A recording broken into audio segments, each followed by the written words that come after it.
জাতীয় দল নিয়ে চূড়ান্ত সিদ্ধান্ত জানালেন নেইমার। ব্রাজিলের ইতিহাসের সর্বোচ্চ গোল করা ফুটবলার নেইমার জুনিয়র 2026 ফিফা বিশ্বকাপ জয়ের স্বপ্ন নিয়ে উত্তর আমেরিকায় পাড়ি জমালেও ফিরতে হয়েছে খালি হাতে। নরওয়ের বিপক্ষে শেষ 16 ম্যাচ হেরে বিদায় নেওয়ার পরেই বিশ্বকাপে আর না খেলার কথা জানিয়েছিলেন নেইমার।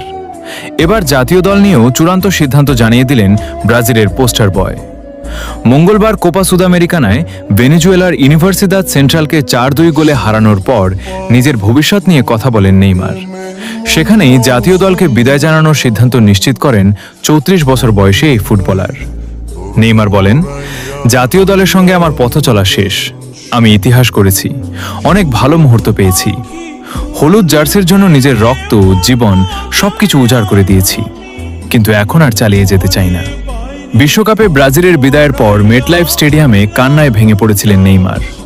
নরওয়ের বিপক্ষে ম্যাচের শেষ দিকে পেনাল্টি থেকে গোল করলেও দলকে হার এড়াতে পারেননি। সেই ম্যাচই হয়ে থাকলো তার 16 বছরের আন্তর্জাতিক ক্যারিয়ারের শেষ অধ্যায়।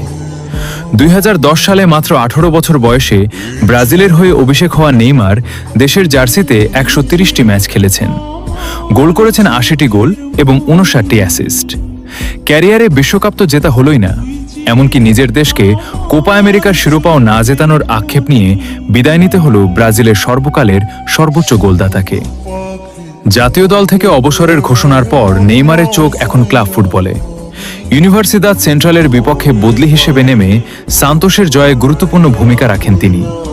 এই জয়ে কোপা সুদামেরিকানার শেষ 16 নিশ্চিত করেছে সান্তোস, যেখানে তাদের প্রতিপক্ষ হবে ইকুয়েডরের মাকারা।